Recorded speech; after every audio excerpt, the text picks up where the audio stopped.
Hey, how's it going, everybody? It's RC Maxfield here from the Back to 12 podcast. And before we jump into today's video, be sure to hit that subscribe button. We're trying to get to 600 subscribers before kickoff of Murray State and Texas Tech on September 3rd at Jones AT&T Stadium, where the Joey McGuire era will officially begin for the Red Raiders. So if you want to stay in the know on Texas Tech athletics all year long, be sure to hit that red button and turn it gray to stay in the know right here on the Back to 12 podcast channel. Well, on today's video, it's not going to be Texas Tech oriented. There might be a lot of fan bases watching this. Hey, I'll be talking Big 12 as well on the channel, so you should subscribe too. But I'm going to go through my preseason Big 12 power rankings from 10 to 1 and really discussing each team in terms of what I like about them, maybe where they're going to struggle. But let's just jump right into this. Number 10 is Kansas. I love Daniels and Neal in their backfield. I love what Lance Leopold is doing up in Lawrence, but you have to put the Jayhawks at 10 right now. They have shown signs of improvement, but until they consistently show it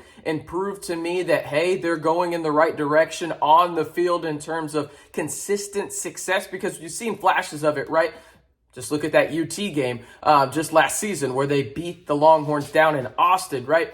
They have some talent. It's getting there, but the depth is just not there yet. So I'm going to put them at number 10. Now, number 9 could probably surprise some people, but I truly think after the guys that they've lost this offseason to the portal on defense, this team is going to really rely on one side of the football heavily. And if that side of the football doesn't produce, they're going to be in for a world of trouble. And I think they're going to be looking for a new head coach. And that team is the West Virginia Mountaineers. I love JT Daniels, and I love Graham Harrell, and I love what they have on the offensive side of the football up in Morgantown. But right now, when you look at the guys that they've lost defensively, numerous starters lost to the transfer portal this year for Neil Brown's defense, right? How do they respond to that in terms of going out there and not being a one-dimensional football team? I really like JT Daniels, as I've already said, but he hasn't played a lot of games in his career in terms of staying on the field. Now, if he stays on the field, I think that elevates the Mountaineers. But right now, there are too many question marks on that defensive side of the football for me to have them any higher than 9th. Now, speaking of defense, it's weird to say this, but TCU was abysmal at defense last year. 117th in the country. Yes, 110th in the country, in total defense. The only Big 12 team worse than TCU defensively last year was the Kansas Jayhawks. You think about who they lost, obviously losing Patterson and everything like that, and that whole debacle last year. I think it's actually a positive now that they can put that behind them in terms of moving forward and not having this kind of shadow over the program in terms of what's going to happen. They can move forward with Sonny Dykes. I like who they brought in Joe Gillespie as their DC from Tulsa, had a first-round linebacker in Collins who went to go play for the Arizona Cardinals in this past year's NFL draft, right? I like what they have, but it comes back to depth again. I think Max Duggan is a good quarterback. I think he's improved every year. I love Johnson on the outside in terms of I think he's a legit first-round caliber wide receiver. I think that they have some talent in the backfield as well. Obviously, they lose their running back to Ole Miss through the portal. But overall, I just don't know where their depth is in key spots that they've had where we've seen TCU elevate themselves to that level that we'll discuss a little bit later for some teams possibly like Kansas State, right? That's really where I'm lost in terms of TCU because I like the Sonny Dykes hire. I like the guys he's brought in, but I just don't know if he was put in a better situation than a first-year head coach that I will mention here in just a second in terms of talent acquired, right? In terms of guys that he gets back on this roster from the previous coaching regime.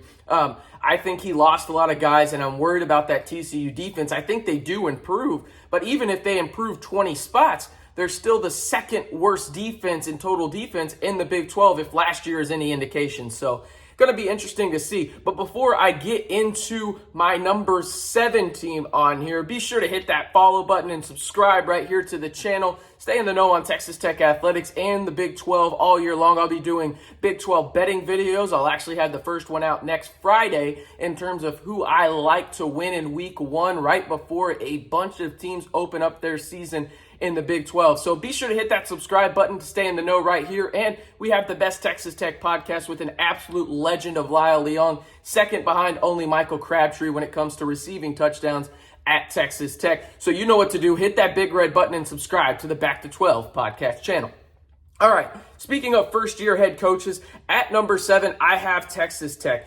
And the reason being is because the talent that was acquired, that Matt Wells left over, Sonny Cumbie left over, and Keith Patterson left over. You look at the secondary for Texas Tech. This is arguably the deepest secondary Texas Tech has had in a decade. You bring in Tim DeRuyter, who has proven to get the most out of guys on the defensive line, and you have arguably one of the most talented defensive linemen, not only in the Big 12, but in the country, in Tyree Wilson now. And you think about the guys around him, Jalen Hutchins. You have Tony Bradford as well. I think Texas Tech defensively will be better than people think. What does that look like? I'm not going to say Texas Tech is going to be a top 25 defense.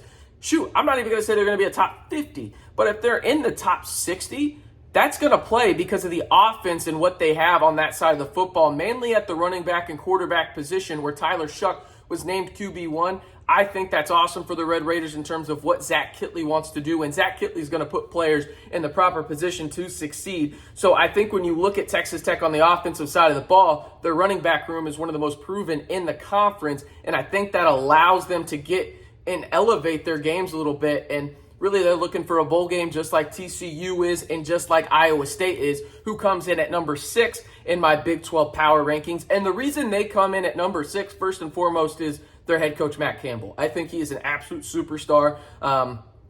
Props to Iowa State for keeping him around because we know big schools were coming after him, but he wanted to stay there, and Iowa State paid the man. Good for them. I'm curious to see what this team looks like with Deckers at the quarterback position. You think about it, you lose the best quarterback in program history in Brock Purdy. You lose Breece Hall, who is the most athletic freak in the Big 12 last year, arguably, to the draft as well.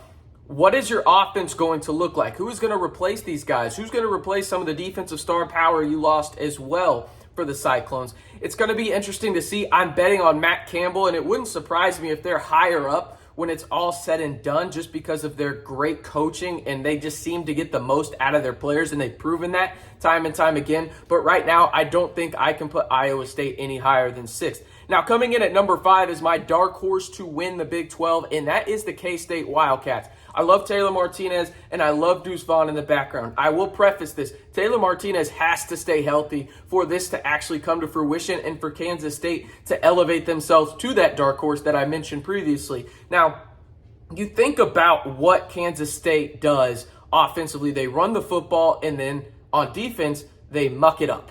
And they are good defensively. They return a lot of their guys. I think Kansas State has a chance to really elevate themselves and surprise a lot of people, not only in the Big 12, but nationally when it comes to, wow, I didn't realize Kansas State was having a 9-3 season when it came down to it. I could see that for Kansas State, but it's all predicated on Taylor Martinez staying healthy because we know what Deuce Vaughn is. He's the preseason all Big 12 Offensive Player of the Year. I think Kansas State has a lot of firepower, but Taylor Martinez has to live up to some of that potential that he had at Nebraska that we saw flashes of, but most importantly, stay healthy. Now, the final one I have before the final 3 where I think there is a teardrop off in this conference is the Texas Longhorns. And I will say this, I think Texas and Kansas State are a 4A, 4B type situation. And there's no doubting, at least on paper, Texas has more talent than K-State. I think that's just, proven when it comes down to it, right? You look at some of the guys they have